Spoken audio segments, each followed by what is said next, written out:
Hello everyone, कैसे आप लोग? आई होप आप अच्छे होंगे। Welcome to the amazing platform Physics Wallah. मेरा नाम ओमर, आप देखना शुरू कर चुके हैं ये प्यारी कॉलेज रिव्यू की हमारी एक खूबसूरत सी सीरीज, जहां पर हम कॉलेज के बारे में बातचीत करते हैं। आज एक ऐसे कॉलेज के बारे में बातचीत करेंगे जो एनआईटी के लिस्ट में पहली बार एस्टेब्लिश किया गया था 1959 में पंडित जवाहरलाल नेहरू जी के द्वारा। ये बहुत अच्छा विजन लिया था उन्होंने कि उन्होंने आईआईटीज एंड एनआईटीज को डेवलप किया था। उसमें से पहली जो एनआईटी बनाई गई थी वो कोई और नहीं बल्कि एनआईटी वारंगल थी। तो एनआईटी वारंगल सबसे पहले स्टैब्लिश किया गया था। शानदार कॉलेज है, जानदार कॉलेज है, और उतना ही खूबसूरत रैंक लानी पड़ेगी तब जाकर के आप यहाँ पर पहुँच पाएंगे। ठीक है, हर बार एक चीज़ को नोट करें जीवन में कि जितनी भी अच्छी चीज़ आप चाहेंगे उसके लिए उतना ही ज़्यादा रगड़ मारनी पड़ेगी, उतना ही ज़्यादा घिसना पड़ेगा, उतनी ज़्यादा मेहनत करनी पड़ेगी। और एक कंपटीशन का ज़माना है, निश्चित रूप से आप उसके हिस्सा हो चुके हैं, तो आपको निश्चित रूप से इसी के थ्रू गुजर के यहाँ पहुँचना पड़ेगा। ठीक है, आइए अगली बातचीत करेंगे एनआईटी वारंगल पर। एनआईटी वारंगल का कैंपस अच्छा खासा खूबसूरत सा है। ठीक है, ईयर ऑफ इस्टेब्लिशमेंट है भैया, बता दिया था हमने कि 1959 में इसको इस्टेब्लिश किया गया था। कैंपस एरिया जो है 248 एकड़ का मिल जाएगा। First in the chain of 30 NITs in the country. पहला वो एनआईटी जिसको स्टैब्लिश किया गया था वो कौन है भैया? एनआईटी वारंगल। लोकेशन की बात करेंगे तो तेलंगाना में है जी। यूनिवर्सिटी क्या है? डीम्ड यूनिवर्सिटी है। एनआईआरएफ रैंकिंग की बात करो तो 21वीं रैंक पे आती है। ठीक है, 21वें रैंक इसको दी जाती है एनआईआरएफ की, मतलब शानदार कॉलेज है निश्चित रूप से।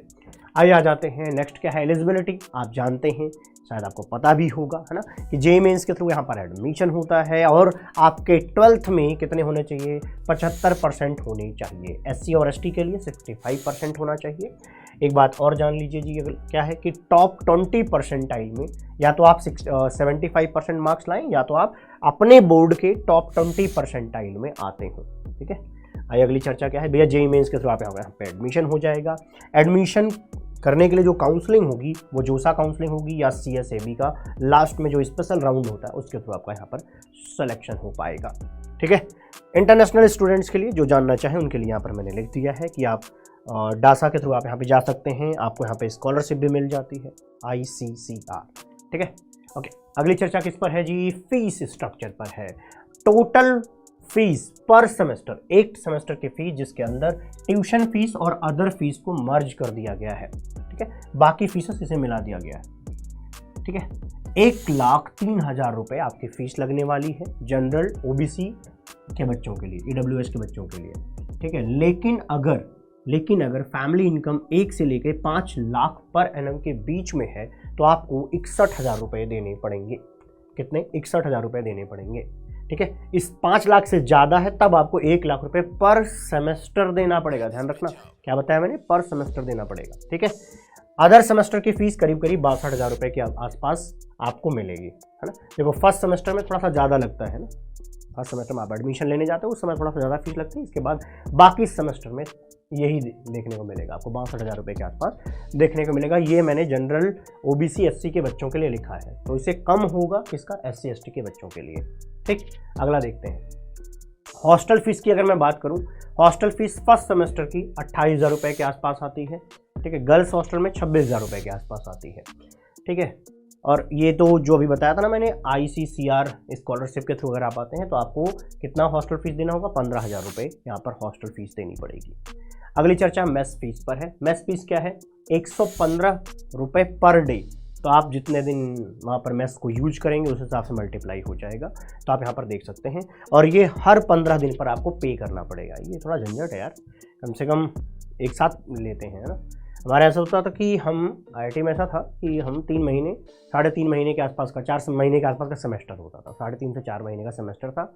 तो लास्ट में आके कैलकुलेशन होकर हमें बता दिया जाता है भाई तुम्हारे इतना बाकी है, इतना पे कर दो। ठीक, अगला देखते हैं भैया ट्यूशन, यहाँ पे क्या छूट मिल सकती है तो देख लीजिए। ओपन और EWS के लिए फुल माफी है भैया जी, अगर फैमिली इनकम 1 लाख रुपए से कम है तब आपको ट्यूशन फीस नहीं देना, बट ये hostel fees and mess fees तो देनी ही पड़ती है। मामला क्लियर है जी? हाँ, ध्यान रखिएगा।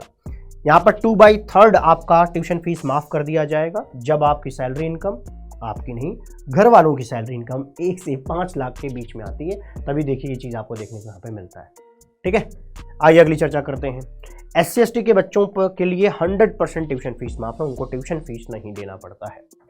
ठीक है जी, ये अदर फीस के हिस्से में बाकी चढ़ा दिया गया है, समझिए।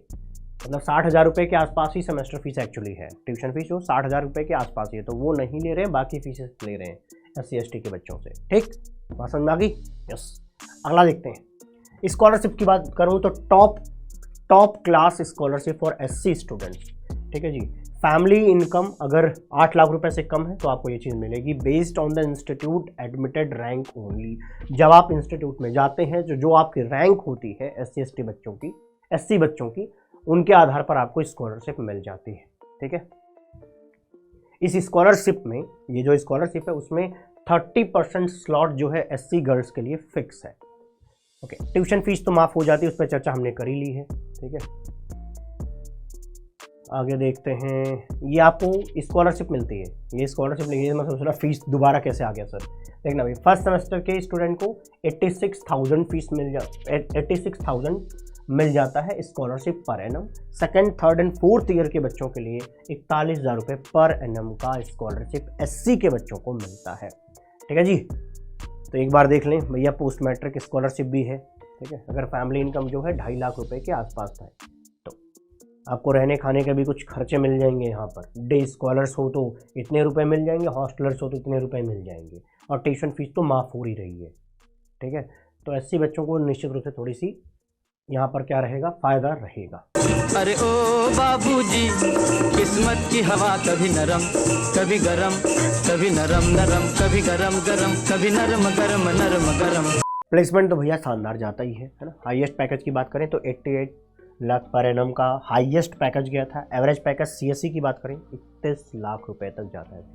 ठीक है, ओके, तो इसके लिए मेहनत भी लगेगी, भी रैंक आपको बताता हूँ मैं, देखिएगा आप। एवरेज पैकेज ओवरऑल की बात करूँ तो करीब 20 लाख रुपए पर एनम के हिसाब से यहाँ पर एवरेज पैकेज चला जाता है, यहाँ पे वारंगल के अंदर जी। आइए अगला देख लेते हैं। फैसिलिटीज एंड पर्क्स के बारे में पढ़ लें, अगर आप चाहें तो आप समझ पाएंगे, है ना। सुविधाएं आपको जो चाहिए वो मिल जाएंगी। शॉपिंग सेंटर है, ATM से आपके पैसे वैसे निकल जाएंगे। ठीक है, स्कॉलरशिप पाओगे तो अच्छी बात है, निकालने में भी मज़ा आएगा। आइए अगली बातचीत करते हैं हॉस्टल एंड मेस की। ठीक है, 20 हॉस्टल्स हैं मेन के, 2 हॉस्टल्स हैं वुमेन के जी। ठीक है, ऑक्यूपेंसी कैसी रहेगी, single, double, triple and 4।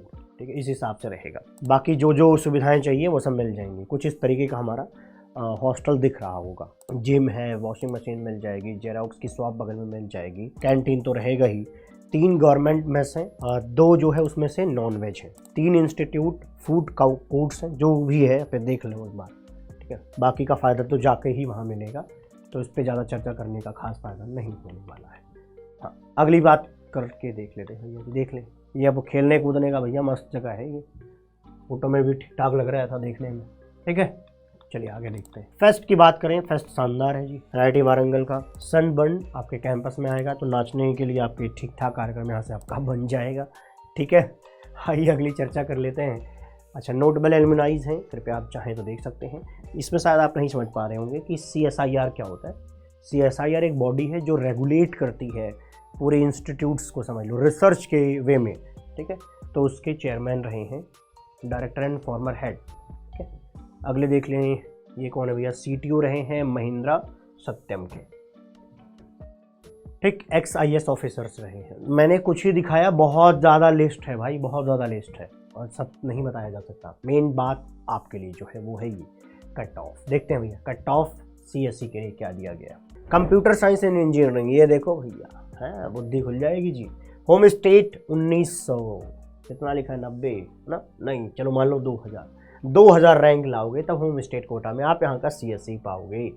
Other state से 2100, समझ बात आ गई। अच्छा, आपको ये पता होना चाहिए 50% का कोटा होता है होम स्टेट का। ठीक है, 50% का NITs में होम स्टेट कोटा होता है और 50% ओपन होता है, आप अदर स्टेट से वहाँ पर जा सकते हैं। समझ बात आ गई है ना। यस, ठीक। ओपन फीमेल की बात करें तो ये करीब 4000 रैंक। अगर आप कहाँ से हैं जी, तेलंगाना से हैं, तब आपको 4000 रैंक तक एडमिशन मिल जाएगा, नहीं तो 3000 रैंक लानी पड़ेगी अगर फीमेल में है। बाकी इनकी अपनी कैटेगरी रैंकिंग है। इसके बाद नीचे लिखी गई रैंक्स CRL रैंक्स नहीं है, उनकी कैटेगरी में अपनी रैंकिंग जो है वो यहाँ पर मेंशन किया गया है। समझ बात आ गई होगी, शानदार चाहिए भैया रैंक्स, ठीक है। आइए अगली चर्चा कर लेते हैं ट्रिपल ई की। ट्रिपल ई के लिए होम स्टेट में 11000 रैंक चाहिए, लेकिन अदर स्टेट के 9000 रैंक चाहिए, ठीक है, क्योंकि बाकी बच्चे कहाँ जा रहे हैं, CS लेने जा रहे हैं किसी और NITs का, ठीक है, तभी ये गैप देखने को मिल रहा है। आइए अगली चीज़ करते हैं, चर्चा में लाते हैं क्या है भैया, ECE की बात करें तो ECE का देख लेते हैं 6000 रैंक करीब, यहाँ पे भी कहीं करीब 6000 रैंक देखने को मिल जाएगा, ठीक है। आप चाहे तो स्क्रीनशॉट ले लीजिएगा, इतना टाइम आपके पास रहेगा। बायोटेक्नोलॉजी में निश्चित रूप से बायोटेक का बहुत बड़ा स्कोप तो देखो भैया सच है कि नहीं होता है, ठीक है, आपको सच बताना ज़रूरी है। बायोटेक में आपको बहुत, मैं कहूँगा बहुत अच्छी अच्छी जॉब की अपॉर्चुनिटी नहीं मिलती हैं जैसे बाकियों में मिल जाती हैं, उस तरीके से नहीं होता। क्लियर है कि बच्चे भी जाना प्रेफर नहीं करते ज़्यादातर, हाई रैंक पे ही कोई यहाँ पे जाएगा, ठीक है। अगली चर्चा कर लेते हैं भैया केमिकल इंजीनियरिंग। तब भी ठीक ठाक है ना, केमिकल इंजीनियरिंग से तभी जॉब मिल जाती है 10-12 तक की, 10 साढ़े 10 तक की मिलती है अगर मैं एवरेज की बात करूँ तो, ठीक है। ये देख लेना भैया सिविल इंजीनियरिंग के लिए 30,000 रैंक और अदर स्टेट के 25,000 रैंक। अगली चर्चा किस पर है जी, मैकेनिकल इंजीनियरिंग पे। एक बार ये भी देख लीजिए, मैकेनिकल इंजीनियरिंग के लिए 18,000 रैंक लानी पड़ेगी, अदर स्टेट से 15,000 रैंक के आसपास लाना पड़ेगा। कितना लिखा है कि 34,000 रैंक होम स्टेट और 26,000 के आसपास अदर स्टेट, ठीक है। मिलता हूँ आपको अगली वीडियो में, तब तक के लिए खुश रहिए, प्रसन्न रहिए, आबाद रहिए, जिंदाबाद रहिए। Bye bye, take care, love you all. ये रहा हमारा रेफरेंस, ठीक है। मिलता हूँ, bye bye, take care, love you all.